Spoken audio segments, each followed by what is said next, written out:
Hello, welcome to this week's Turf Tips. I'm Todd Hicks along with Joe Rimelspach.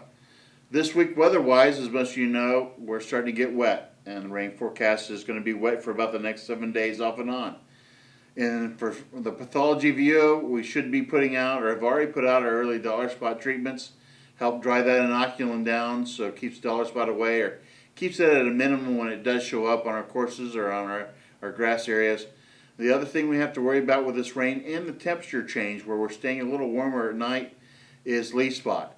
If you've already put out your dollar spot treatment, your early dollar spot treatment, probably the next thing you want to get out is a good chemical or a good chemistry that's going to be effective against leaf spot if that's been in trouble for you before. That's about all that's going on the golf side of things. Joe, what are we seeing in the high cut turf area? In the lawn area, there's three areas I want to talk about or mention. One is just general turf quality. Another one is broadleaf weed control, and then a little bit about warm season grasses. In general, there's some great looking lawns out there. I mean, they are just glowing, they're growing well, they look fantastic. Where lawns are struggling or they're uneven, a lot of it reflects back on some of the maintenance issues.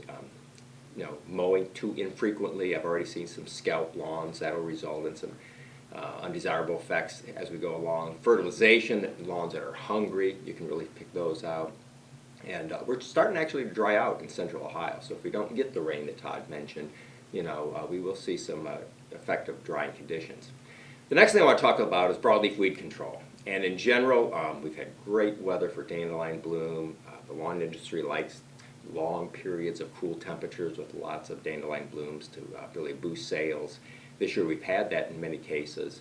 However, we're in a period now with winds and things, with all these applications of broadleaf herbicides, there's risk of having non-target damage. And so just be careful around those new perennials that are coming up, or if it's windy, for drift. Also be very cognizant of what you're putting in your spray tanks. We've had some misapplications by lawn companies that cause severe damage to lawns. And then the other thing which we're seeing, and Brian has some pictures of this, is people, not lawn care companies, but homeowners that are using that Roundup or glyphosate to kill broadleaf weeds in their lawn. Not realizing, of course, that it will kill the turf also. And so be cognizant of that. The last thing I just want to mention then is on warm season grasses. We don't have very many zoysia lawns in Ohio or Bermuda grass. But those two grasses are warm season grasses, and we're seeing a real delay in them coming out this year. There may be some actual winter kill in some cases. We're seeing that here at the Research Center, and so be aware of that. The one thing I can remember back in working with West Virginia, especially on zoysia lawns, if they had a lot of damage in the winter, oftentimes we'd come in and we'd overseed with some cool season type of grass, maybe tall fescue, bluegrass, rye, whatever. And within a couple years, oftentimes those warm season grasses would be the dominant turf in those lawns again, as long as we had normal winter conditions.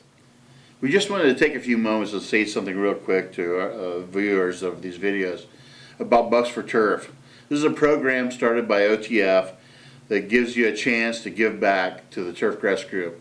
If you appreciate the videos that you're watching, you've received help, maybe you're an alumnus of OSU, we'd enjoy the chance to talk to you or get a chance to make a contact with you to give either product, maybe some rounds of golf, anything that can be put up on a website, the auction site, and then it's then auctioned off and the profits come back partially to the turf team and to OTF to help them keep running. Yeah, I'd like to thank you also. As we're sitting here in the OTF Education and Research Facility, this was made possible through OTF's generous contributions, and they've done a tremendous job supporting the turf program here at Ohio State. So we do appreciate any contribution you can make. So if we can help in any way in the future, let us know, and we hope you have a good week. Have a great Mother's Day. We'll talk to you next week.